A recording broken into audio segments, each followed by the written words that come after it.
مقامات وزارت امور داخلی تاجیکستان میگویند 4 زنی را که برای تنفروشی قاچاق شدند به کشور برگردانیدند. در این باره زمرت صالح و یکی از نمایندگان وزارت امور داخلی روز 10 ایون ضمن یک همایش در موضوع مبارزه با قاچاق انسان در دوشنبه خبر داد. در طول 12 ماه سال 2014 8 قربانی قاچاق انسان را از امارات متحده عربی بازگردانیدیم. در طول 4 ماه سال 2015 از امارات متحده عربی 4 نفر از قربانیان قاچاق انسان را به تاجیکستان برگردانیدیم.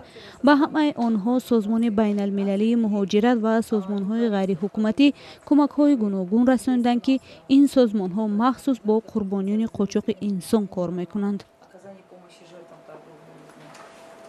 با گفته مقامات و حامیان حقوق، گروه‌های جنایی عمدتاً دخترانی از 16 تا 24 ساله را که دانش کافی دارند از راه قزاقستان و روسیه به کشورهای عربی بردند. در مجموع سال گذشته 25 مورد قاچاق زنان و دختران به خارج کشور ثبت شده است. همکارم زرانگیز نوروزشاه دایر به این مسئله با آینی‌حال بابانظر و حامی حقوق شناخته صحبت کرد و نخست از او درباره عامل‌های قاچاق زنان تاجیک به خارج پرسید. مهاجرت مهنتی یکی از طرف‌های منفی آن این قاچاق حساب می‌شود، خرید فروش آدمان که تاثیر خود را می‌رساند.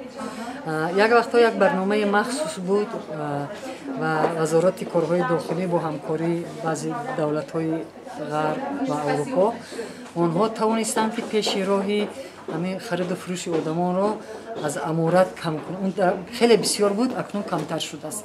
اکنون حالا با شماره است، به فکرم زیاد شد، خصوصا به آن دولت‌هایی که بی ویزا هستند و می توانند بروند. من فکر میکنم که این روزها در روسیه این زیاد شده است و حتی گروه‌هایی هستند که در ترکیه و دبی.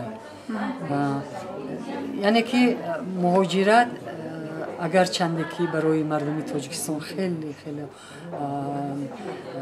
یاردم هم کند، اما ما شاهدی بسیار واقعه‌ای شدیم که مثلا زنهای تاجیک رو برای کار گفتن بردند، اما در عمل آنها رو فروختند.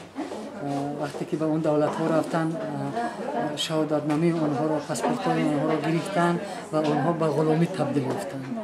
بنابراین هم دولت باید پیش روی این ظهورات را بگیرد، خصوصا ارگان‌های قدرتی. از آینی‌حال بابانظر و همچنین درباره جای داشتن تنفروشی زنان تاجیک در روسیه سوال کردیم.